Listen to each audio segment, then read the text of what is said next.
Now nga mga classmate, meron po akong isi-share sa inyo ngayon na isa sa mga pinaka-importante nating pwedeng gawin dito mismo sa ating GCash app. And I'm sure excited na kayong malaman kung ano nga ba yung tinutukoy ko. So alamin na nga po natin yan, wag na po natin patagalin pa. Let's get started. So mga classmates, since si GCash nga po yung gagamitin natin ngayon, make sure nyo nga lang po na meron na kayong GCash application. And doon naman sa mga wala pa, pwede nyo pong ma-download yung application ni GCash sa App Store and Play Store. And also, para hindi na kayo mahirapan, ilalagay ko na nga lang din yung download link niyan dyan sa ating description box and pin comment below. And now, kapag meron na nga po tayong GCash, punta nga lang po tayo dito sa kanilang dashboard. And by the way pala dito mga classmate, kung gusto nyong mas madali tayong makapag-cash out dito ng mga earnings natin, mas maganda rin po na makapag-verify tayo ng account. And doon sa mga hindi pa nakakapag-verify ng account, para hindi na kayo mahirapan, meron nga po tayong ginawang full video tutorial about dyan.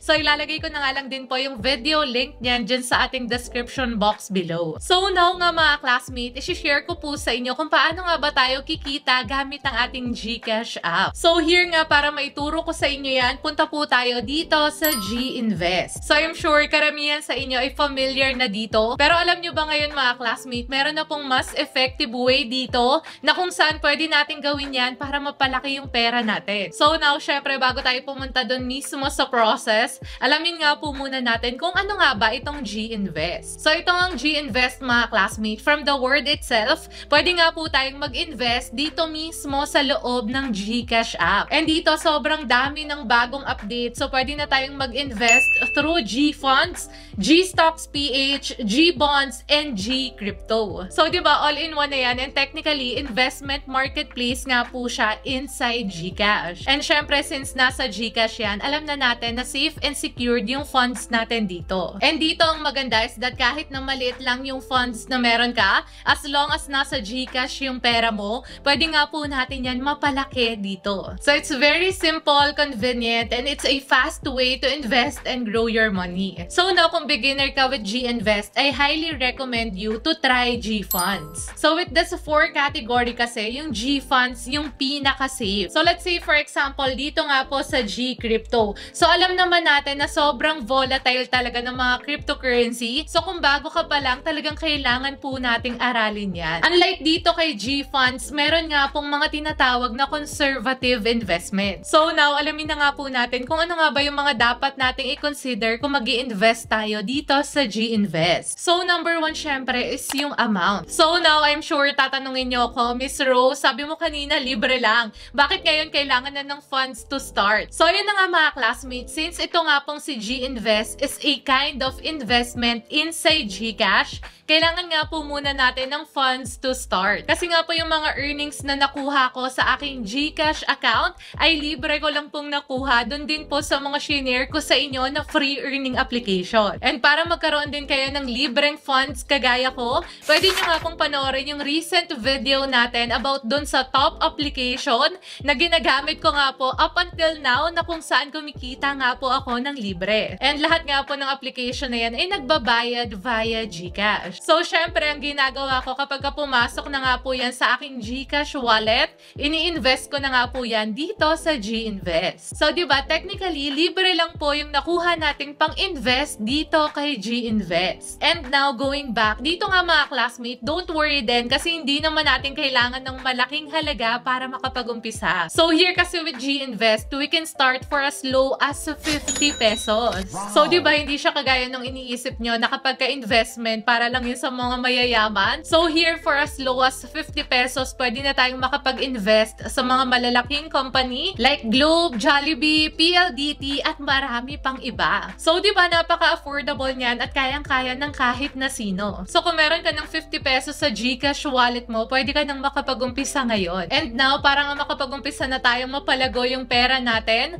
ang una nga po natin kailangan gawin is of course, magkaroon ng GCash account. And then after that, punta nga lang po tayo tayo sa G-Invest and itap lang po natin itong G-Funds. And here mga classmate with G-Funds, bago tayo makapag-umpisa, meron nga lang po tayong fill upan para malaman yung risk profile natin. So from there kasi malalaman kung anong klase ng investor tayo. So dito kasi merong iba't ibang klase ng investor. So merong moderately aggressive, and conservative. So para ma-explain ko yan sa inyo further, yung conservative investor, ayan nga po ay mga taong nag-i-invest doon sa mga investment na merong low risk. So like for example here with Peso Money Market Fund, so dito ayan pwede tayo makapag-earn dyan ng 4.33% per year. And kung kayo naman ay isang moderate investor, kumbaga balance lang, pwede nga po natin piliin ito nga pong medium term peso bond fund. So here pwede tayo makapag-earn ng 4.32% per year. So dito naman for me, considered safe po talaga yan kasi nag-i-invest sila dyan sa mga local company and sa government. So alam naman natin na kapag ka-government, hindi naman talaga pwedeng magsara yan. And now, kung aggressive naman kayo at gusto nyo talaga ng malaking return,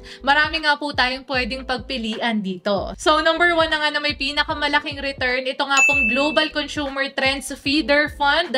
So for a year lang, nakapag-earn po tayo dyan ng 37.57%. So for me as an aggressive investor, mas maganda na pag-aralan po muna natin yan kasi dito ang taas talaga ng pwede nating makuhang return, pero of course mataas din yung risk. So yun naman yung iniiwasan natin minsan, kaya for you na beginner, I highly recommend you na mag-stick ka muna dito sa conservative kasi nga kahit maliit yung percentage niyan versus dun sa aggressive, meron pa rin po tayong sure na earnings na makukuha. And now, ayun, pakita ko nga po sa inyo itong Peso Money Market Fund. Again, ito po ay para sa mga conservative kasi dito pwede nga po tayong magkaroon dyan ng 4.33% earnings. So here mga classmate, the number 1 reason kung bakit siya for conservative investor, kasi nga po ito ay nag-i-invest sa Philippine government securities and corporate bonds. So guaranteed talaga na merong return every year. So di ba parang halos mako-compare lang natin siya with Pag-ibig MP2. So the difference is kapag ka nag-invest nga po tayo dito with G-Funds,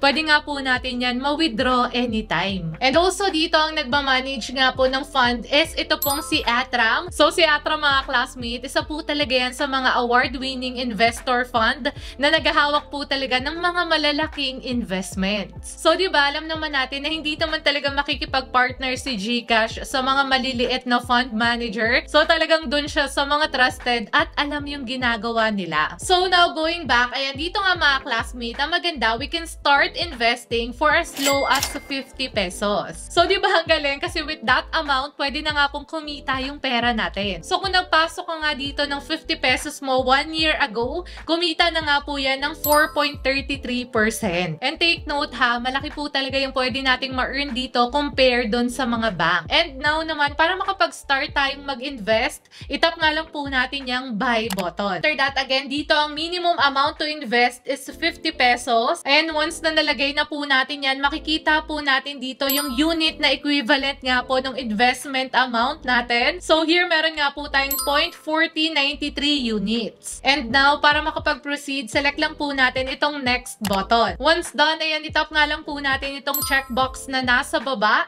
And then, select po natin ulit itong confirm button. And ayan, so ito na nga mga classmate, order has been placed na. So, hintayin na nga lang po natin yan makomplete within 3 business days. And then after that, that's it. Meron na nga po tayong investment dito sa GCash. Pero of course, dito mga classmate, take note lang, magdedepende nga po yung amount na marireceive natin doon nga po sa amount na i-invest natin. So, don't expect na malaki agad yung makukuha nating return kung 50 pesos lang talaga yung in-invest natin dito. So, for me, I highly encourage you to invest kahit na maliit na amount lang yan, kahit 50 pesos pa per month, as long as nadadagdagan nga po yung investment natin. And ayun, so I think that's it for video today mga classmates. And if you want to earn more via GCash, pwede nyo nga pong panoorin yung video na nandyan sa ating screen. So goodbye for now. See you in my next video.